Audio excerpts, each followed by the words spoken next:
안녕하세요. 막돈 AI 토론회입니다. 이번 주 가장 뜨거운 숫자가 나왔습니다.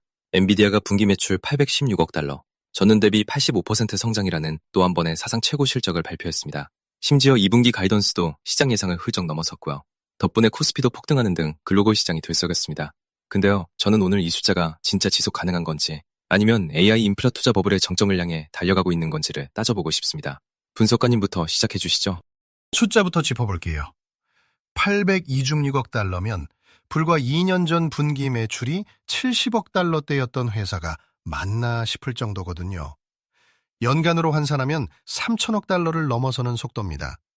특히 이번 실적에서 주목할 건 블랙웰 칩 양산이 본격화됐다는 점이에요. 데이터 센터 부문 매출이 전체의 88%를 차지하고 있고 마이크로소프트, 구글, 아마존, 메타 같은 하이퍼스케일러들이 앞다퉈 AI 인프라에 투자하고 있으니 단기적으로 수요 절벽이 올 가능성은 낮아 보입니다. 엔비디아가 말한 AI 팩토리 시대라는 표현이 단순한 마케팅이 아니라 실제 산업 패러다임 전환을 반영하고 있다고 봐요. 분석가님이 숫자를 근거로 낙관론을 펼치셨는데 저는 오히려 그 숫자가 경고 신호라고 봅니다. 하이퍼스케일러들이 지금 지출하는 AI 인프라 투자가 실제 수익으로 연결되고 있는지 검증된 게 없거든요. 마이크로소프트 깃허브 사례만 봐도 AI 코딩 경쟁에서 오히려 뒤처지고 있다는 평가가 나오잖아요. 수백 조를 쏟아붓고 있는데 막상 킬러 앱이 아직 없다는 거예요. 게다가 엔비디아 자체도 중국 수출 규제라는 시한폭탄을 안고 있고 알리바바처럼 자체 AI 가속기 제누를 개발하는 경쟁자들이 빠르게 치고 올라오고 있어요. 85% 성장률이 앞으로도 유지된다고 믿는 건 좀 순진한 시각 아닐까요? 비평가님 말씀처럼 경쟁 구도가 빠르게 바뀌고 있는 건 맞아요. 근데 맥락을 좀 더 살펴보면 흥미로운 지점이 있거든요. 에포크 AI가 이번 주 발표한 보고서를 보면 주요 AI 기업들이 전 세계 컴퓨팅 자원의 절반을 장악하고 있고 구글이 25%로 1위라는 게 나왔어요. 이게 뭘 의미하냐면 AI 인프라 투자가 단순히 유행이 아니라 구조적으로 소수 기업에 집중되는 과점 체제가 굳어지고 있다는 거예요. 그리고 역사적으로 이런 인프라 과정 구도가 형성될 때는 한번 투자가 시작되면 멈추기 어렵다는 경로 의존성이 작동하거든요. 철도 시대, 인터넷 시대 모두 그랬습니다. 물론 그 과정에서 버블이 있었던 것도 사실이고요.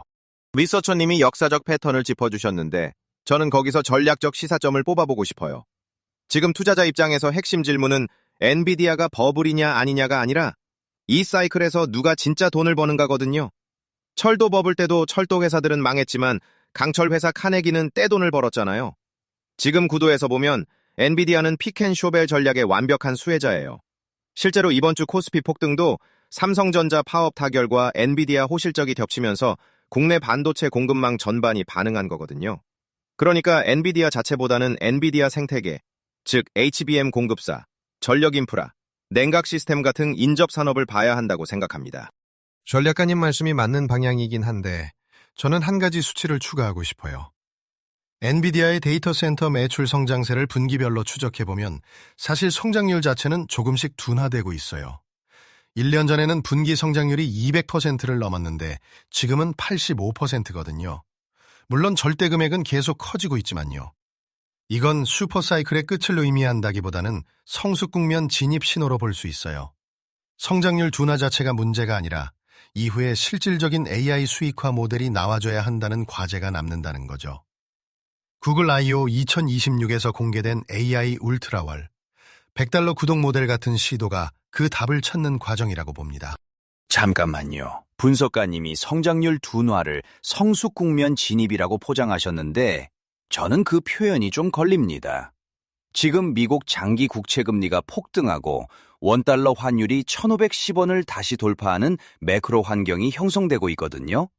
고금리 환경에서는 먼 미래의 수익을 현재 가치로 할인하면 밸류에이션이 급격히 압축되잖아요. 엔비디아의 PER이 아직도 40배가 넘는 상황에서 채권 금리가 계속 오르면 AI 관련 성장률 전반에 멀티플 디레이팅이 올 수 있어요. 실적이 좋아도 주가는 빠질 수 있다는 얘기입니다. 근본적으로 AI 투자의 ROI가 언제 증명될지 모르는 상태에서 이 금리 환경은 굉장히 위험한 조합이에요. 비평가님 지적처럼 매크로 리스크는 실제 않은데요. 저는 여기서 중국 변수를 좀 더 강조하고 싶어요. 지금 미중 갈등 구도에서 엔비디아의 중국 수출 규제는 단순한 매출 손실 문제가 아니에요. 알리바바 제누 같은 자체 AI 가속기 개발이 가속화되면서 중국이 엔비디아 없이도 AI 인프라를 자급자족하는 체제를 구축하려는 거거든요. 그리고 이게 성공하면 글로벌 AI 반도체 시장이 미국 주도와 중국 주도로 완전히 양분될 수 있어요. 장기적으로는 엔비디아의 총 주소 가능 시장 TAM 자체가 축소될 수 있다는 시나리오인데 이건 단기 실적 숫자로는 잘 안 보이는 위험이라 더 무서운 부분이에요. 리서처님이 템 축소 시나리오를 말씀하셨는데 저는 반대로 그 위기가 새로운 전략 기회를 만든다고 봐요. 지금 한국 입장에서 생각해보면 삼성전자 파업이 타결되면서 HBM 공급망이 안정화됐고 SK하이닉스는 이미 엔비디아 블랙웰 핵심 공급사거든요. 미국이 중국에 엔비디아 칩을 못 팔게 막으면 막을수록 중국은 대안을 찾고 그 대안을 만드는 장비와 소재는 아직 많은 부분 한국 공급망에 의존하고 있어요. 역설적으로 지정학 긴장이 한국 반도체 생태계에는 수혜가 될 수 있는 구조예요. 국민성장펀드가 AI와 첨단 전략 산업에 집중 투자한다는 점도 정부가 이 방향을 읽고 있다는 신호라고 봅니다. 전략가님 말씀에 동의하면서 하나만 덧붙이면 이번 엔비디아 실적에서 가장 덜 주목받은 포인트가 소프트웨어와 서비스 매출이 점차 늘고 있다는 거예요. 엔비디아는 쿠다 생태계를 통해 하드웨어를 넘어 소프트웨어 플랫폼 기업으로 전환 중이거든요.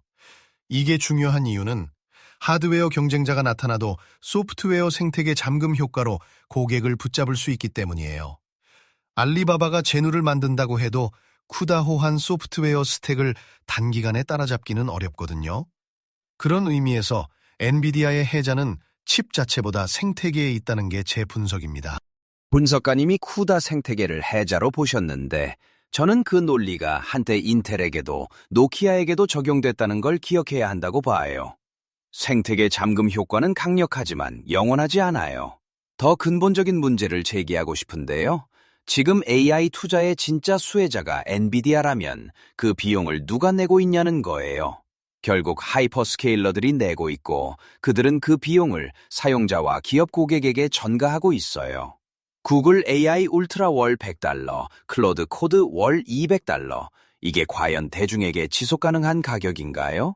AI의 과실이 소수 빅테크와 엔비디아로만 집중되는 구조는 결국 정치적 반발을 불러올 수 있어요. 캘리포니아 뉴섬 주지사가 AI 이익을 노동자에게 분배하자는 아이디어를 꺼낸 것도 우연이 아닙니다.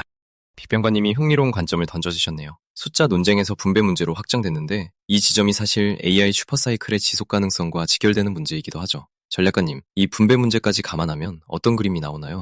비평가님이 뉴섬 주지사 사례를 드셨는데 저는 그게 오히려 AI 산업의 다음 단계를 예고하는 신호라고 봐요. AI 과실 분배 논쟁이 본격화되면 기업들은 선제적으로 사회적 정당성을 확보해야 살아남아요.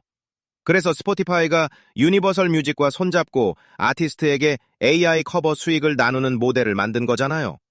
엔비디아도 장기적으로는 AI 인프라의 민주화, 즉 더 저렴하고 접근 가능한 방향으로 움직이지 않으면 규제 타겟이 될 수 있어요. 코히어가 H100 2장으로 돌아가는 오픈소스 모델을 출시한 것처럼 효율화와 비용 절감 방향의 기술 혁신이 동시에 진행되고 있다는 점도 엔비디아 독주 체제에 대한 도전으로 봐야 해요. 지금은 슈퍼사이클의 정점이 아니라 2라운드 시작점에 가깝다고 생각합니다. 오늘 토론을 정리해보겠습니다. 엔비디아 $816억 실적은 분명 AI 인프라 수요가 구조적이라는 걸 증명하는 숫자예요. 분석가님은 블랙웰 양산과 소프트웨어 생태계 해자를 근거로 지속 성장을 전망하셨고, 리서처님은 역사적 인프라 과점 패턴과 중국발 TAM 축소 리스크를 동시에 짚어주셨습니다. 전략가님은 엔비디아 자체보다 생태계 인접 산업, 특히 한국 반도체 공급망의 전략적 포지션을 강조하셨고요. 반면 비평가님은 성장률 둔화, 고금리 매크로 환경, 그리고 AI 과실 분배 문제라는 세 가지 위험 신호를 일관되게 경고하셨습니다. 결국 오늘 토론의 핵심은 이겁니다. 엔비디아의 슈퍼사이클은 진짜이지만 그 열매가 누구에게 어떻게 돌아가느냐는 질문이 이제 기술 문제를 넘어 정치 사회 문제가 되고 있다는 것입니다. AI 팩토리 시대가 왔다는 선언 뒤에 감춰진 분배와 지속 가능성의 질문, 막돈 AI 토론회는 계속 추적하겠습니다.